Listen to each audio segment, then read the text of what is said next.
Hi, this is Ron Ball, and welcome to Choose Greatness. Not my greatness, your greatness, because this is your opportunity to improve your life. I am so excited about this program because it's an opportunity to explain God's great principles of success. God loves you. You know that. God cares about you. You also know that. But do you also know that God is a God of practicality? He's a God of order and purpose and design. He's the God who made the whole molecular universe. So design matters to God. And that means that your design matters to God as well. And so God wants to help you design a better life, a happier life. And sometimes the foundational element of that is right before your very eyes. I'm talking about money. God has placed you in a world where money matters. Now, God could have chosen to put the human race in a world where nothing was needed. Now, I know that human sin in the Garden of Eden created the necessity for man to live by the toil of his labors. That's very clear in the book of Genesis. But God does allow us to be in a world where money is a constant necessity. So how do you get money? How do you manage it? How do you enjoy more of it? I would assume that most of you at some point in your life, maybe this is that point exactly right now, but most of you at some point have had difficulties with money. Either you were very young or maybe you had a reversal when you were older, but something happened to create financial stress. Now, you cannot really relax with your life unless your finances are stable, because you will always be thinking about money. You will always be thinking, well, how do I pay this? How do I do that? What is my next move? Let me tell you about my friend Bruce. I grew up with Bruce. His mother was one of the godliest women I have ever known, a woman of awesome prayer connection with God. I used to go visit her after high school just to pray with her because, as they say, heaven came down when she prayed. Well, her youngest son, Bruce, was very active in business. He was eager to build a quick fortune. So when he was in his 20s, he got into real estate. He began to buy and sell and develop properties, and that led him to becoming a general housing contractor, building houses.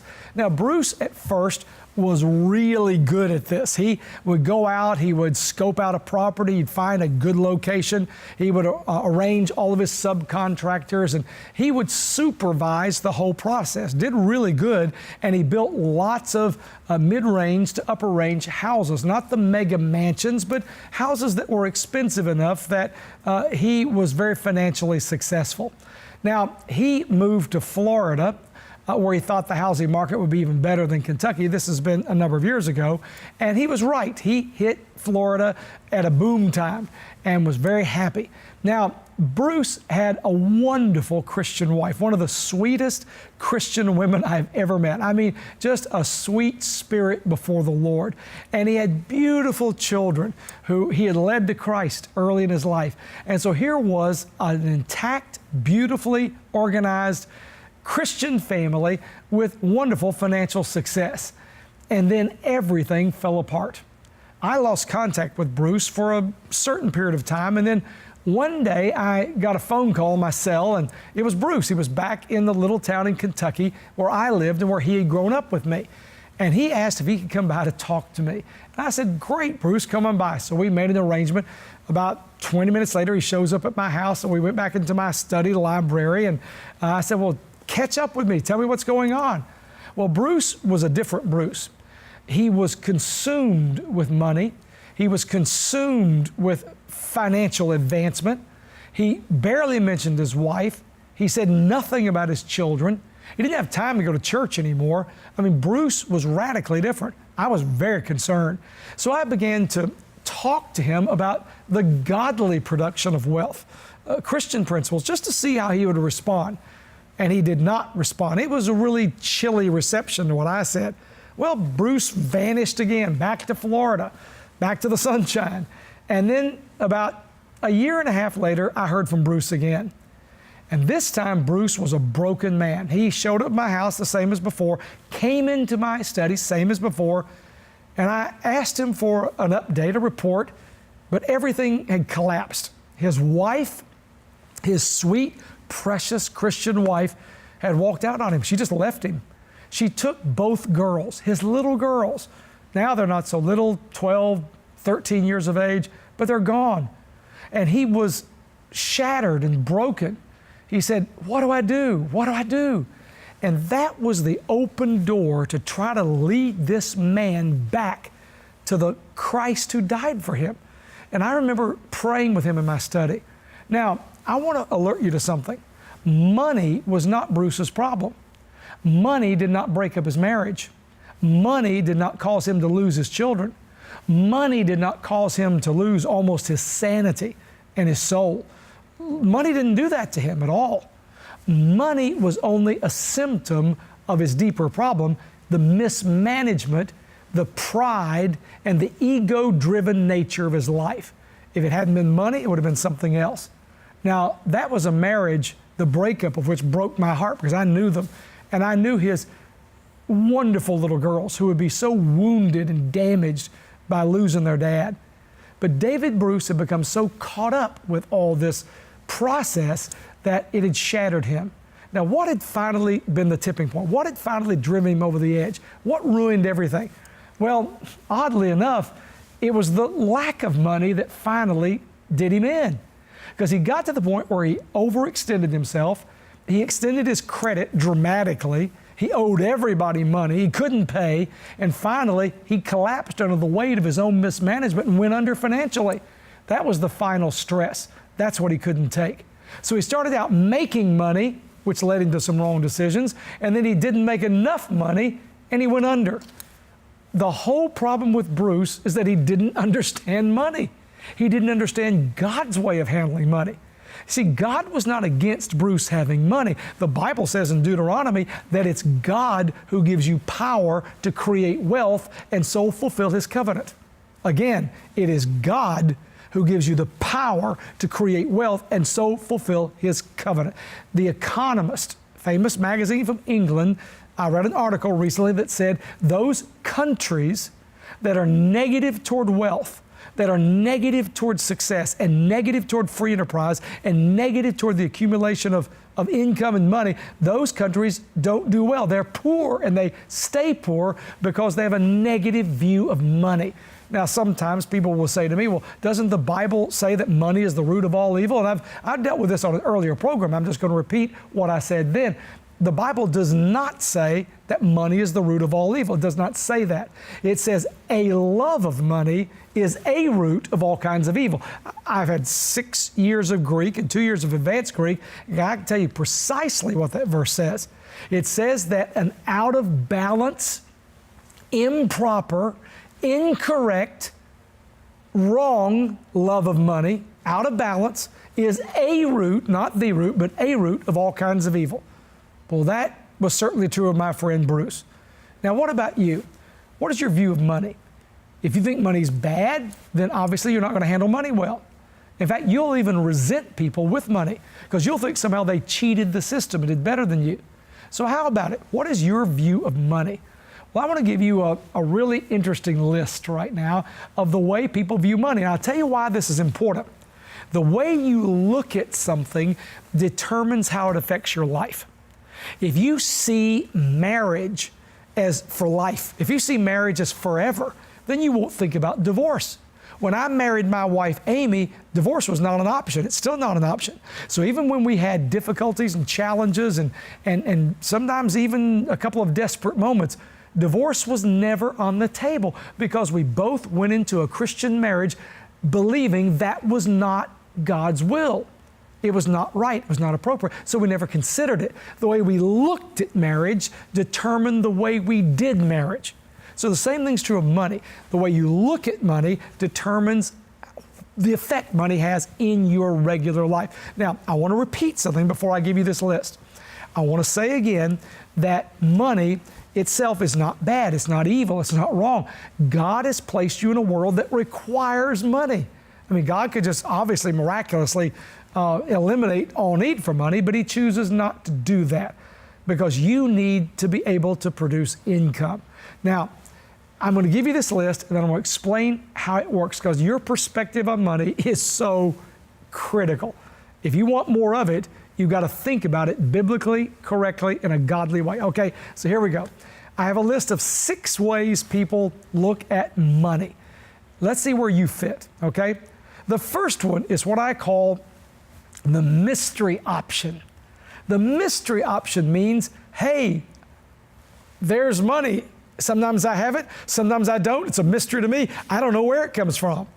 The mystery option is dominant in the lives of all those people who just live check to check or month to month. And they keep wondering, well, you know what? I made it last month. I don't know how I'm going to make it next month. It's a mystery to me. It's the mystery option. Now, the mystery option works in another way. Let me explain this. This is really interesting. When I counsel people, and I've counseled thousands of people when it comes to money management, thousands, and I've learned from money masters who are committed, evangelical, conservative, biblical Christians who make their money honestly and give it generously. And what I've learned has led me to this point on the mystery option. The mystery option can lead you to being a passive Christian when it comes to money. Now, what I mean by that is this, that you may be a Christian who just waits on God to provide for you. You don't do anything different. You don't manage in a different way. You don't invest your money. You don't save your money. You don't control your credit. You just kind of wait for God to rescue you. You wait for God to save you. You wait for God to correct everything that's financially wrong in your life, because you believe God's a provider, and He is. You believe God's gracious and loving, and He is. But you're waiting for God to just drop it in your lap. That's another form of the mystery option. In other words, you don't have any plan. You don't have any way that God does this. You don't have any route you're following or any path you're on. You're just hoping it works out. It's like the mystery option. You have no plan, and consequently, you don't get good results. So there's number one, the mystery option. Number two is immediate gratification. Now, this is the approach of a lot of people. They get some money, they spend it. They get some money, they spend it. Immediate gratification. The only thing that matters is, can I have it right now? Ever met anybody like that? Are you like that? You see, the whole idea is, if you get a bonus, if you get a tax refund, and by the way, you're not getting a refund, you're actually getting money that's your money. I mean, it's not like you're getting extra money with your tax refund. That's money you actually put into the system that's just coming back to you. But people look at it as a bonus. Well, you know, I got my tax refund and we went and have some fun. See, that's the person who has the attitude that money's there for my immediate gratification.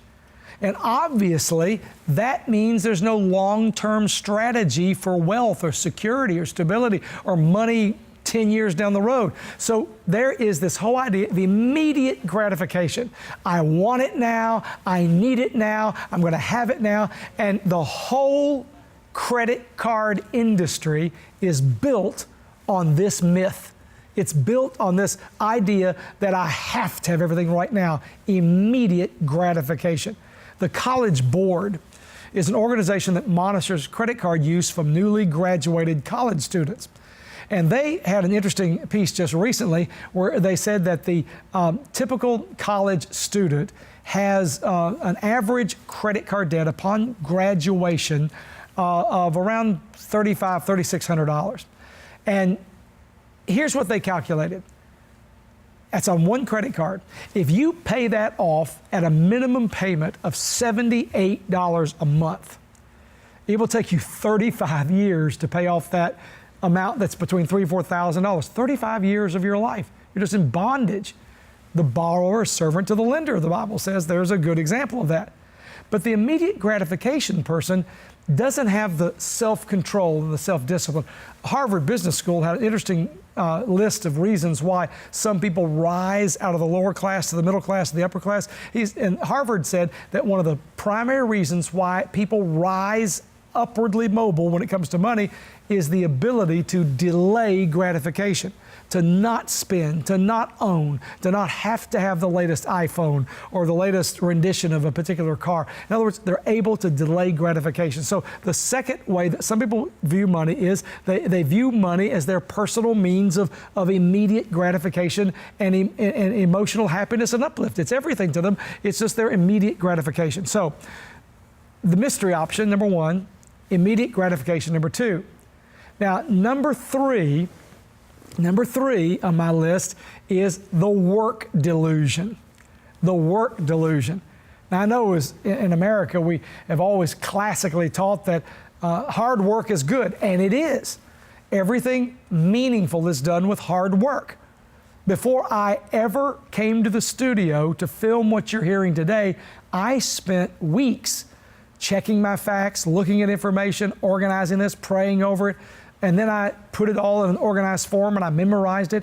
Well, all that is a form of work because I wanted to honor you with what I'm giving you so that this can prayerfully, with God's help your life.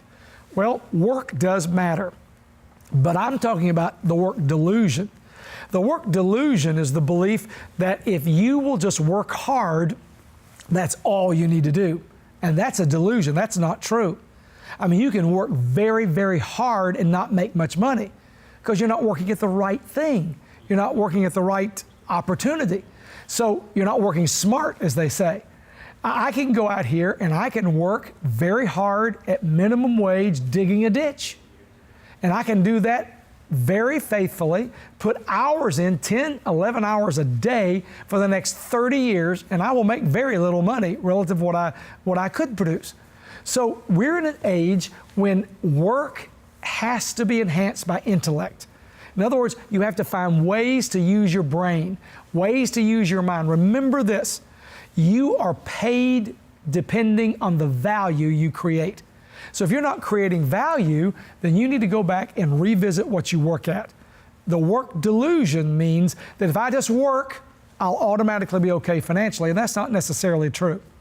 Number four is the sacrifice illusion. Now, I said the work delusion. Here's the sacrifice illusion. Now, that means that you think, well, you know what? God's happy if I'm poor, and God's happier with me if I don't have anything, and I'll just sacrifice everything, and God will be happy with me. But what happens is then somebody else has to take care of you. Where's the good in that? Someone else has to pick up the bill for you because you're not focused on improving yourself. And so this keeps you from making money. This keeps you from improving. This idea that now, sometimes sacrifice is needed. The widow with her 2 mites, that's a wonderful true story that Jesus told of the woman who gave everything she had, and God awesomely honored that and blessed her. I believe in the truth of that principle. But at the same time, I'm concerned about Christians who believe, well, you know, I'll just make myself poor, I'll sacrifice everything. And often those people get resentful, they get bitter. Now, they don't want to do that, but they do because they have limited their lives financially. And so there's this sacrifice illusion that you just have to get rid of all of it, and that's the secret of God's blessing. Not necessarily true, because if you don't have anything, how can you help anybody else? If you don't have anything, how can you contribute? How can you build somebody up? How can you make the difference for somebody else? The 40 richest people in the world, create most of the jobs on this planet. Most of the jobs. So somebody has to have something, even if it's on a lower level. Now, so there's the success illusion. I've got 2 more that I want to give you. The next one is the home run. The home run. Now, I've talked about how this works. Listen to what I'm going to do a quick review. The mystery option, this thing that money's going to mysteriously appear, immediate gratification, the work delusion, the success illusion. Okay, I've got 2 more, then I'm going to give you a conclusion on what to do about it. It's very exciting. All right, the next one is the home run mentality. The home run mentality. This is the belief that I'm just going to hit a home run. I know I don't have much money, but I'll win the lottery. Do you know that statistically, I'm told that you are more likely to be hit by lightning twice than to win a lottery? I mean, the odds are heavily against you. But many people think that's the way they'll get rich. They hit a home run. Or I read recently that the one way that most people believe they'll get rich in the United States is by winning a lawsuit. Winning a lawsuit. I mean, what's honorable about that? So here you are believing that your financial either mismanagement or lack of management, I'm not mad at you, I'm just trying to help, either your mismanagement or lack of management will be corrected by some sort of home run that will just rescue you, that'll pull you out. You'll hit the big one. Your proverbial ship will come in and you'll be okay. And then, number 6, there's the fairness argument. Now, this is the way many people look at money today, the fairness argument. This is the idea that it's not fair for me to have more money than somebody else. It's not fair for me to be more prosperous than somebody else. It's the idea that if I have something, I take it away from somebody else. Like there are so many pieces of the pie. And if I eat a piece of that pie, I keep somebody else from having that piece. And the only problem with that is American free enterprise has always taught that you just make more pies. You don't worry about eating your piece that you earned, you just make more pies. But this idea that it's not somehow fair for me to have something is something that cuts against the very heart of traditional American economic thinking. In the United States, this country became the engine of democracy, the engine of economics, the envy of the world. From 1810 to about 1920, the United States outperformed the rest of the world. The rest of the world. Because it had a commitment to the positive benefits of building free enterprise opportunity. Going out and earning money, collecting it, saving it, investing it, developing it. I have a good friend who told me that one of the secrets of financial success is to always live beneath your income. Well, if you're thinking, well, it's not fair for me to have this and somebody else doesn't have it and this is not right, well, you're not going to have much income to live beneath. That's the challenge. Now, what is the answer? What is the solution for all of this? The mystery option, immediate gratification, the work delusion, the success illusion. What's the solution? The home run, the fairness argument. What's the answer to all of this? Well, the answer is a stable, renewable, ongoing income. If you can create income, you create security for yourself. How do you do that? Well, the basic way you create income, obviously, is you trade your labor for value. That's basic economics. And you find something that will reward you for what you contribute. So that means it's important for you to improve your skills. It's important for you to be better. In other words, it's important for you to be financially worth more to whoever you work for. That means you can never rest where you are. You always have to get better. You always have to add a new skill set. You always have to learn computer technology if you don't know it. I mean, you have to do something to make yourself worth it, to make yourself more valuable, to give you the opportunity for a stable, continuing income. That's why savings is so vital and why savings has always been a part of the American dream, saving money and investing it, saving money and investing it, living beneath your income. One of my great Christian friends is worth hundreds of millions of dollars. This man lived on an alley in upstate New York. He had 7 children. I've known him for years. He built an enormous complex of businesses and companies. He has a high school education. And he told me once that he just wanted to do something to make his life more valuable. He wanted to do something to make his family more safe financially. So he found businesses everywhere. And to this day, he gives away and invests 90% of his income. He gives away and invests 90% of his income. Now, I want to talk about money on my next show also, the next Choose Greatness show. And I'm going to talk about generosity and tithing and giving and the truth about that, because there is a truth that you need to hear. And something that's very exciting biblically and very, very, very powerful. I want to get to that at the next program. But on this one, I just want you to understand your financial personality. I want you to understand your financial attitude, your financial perspective, because that will determine how money works in your life. So let me ask you this series of questions. And I'm asking because I want you to be successful. I want you to have a prosperous life. But let me ask you this. Number one, do you save, build, manage, and invest?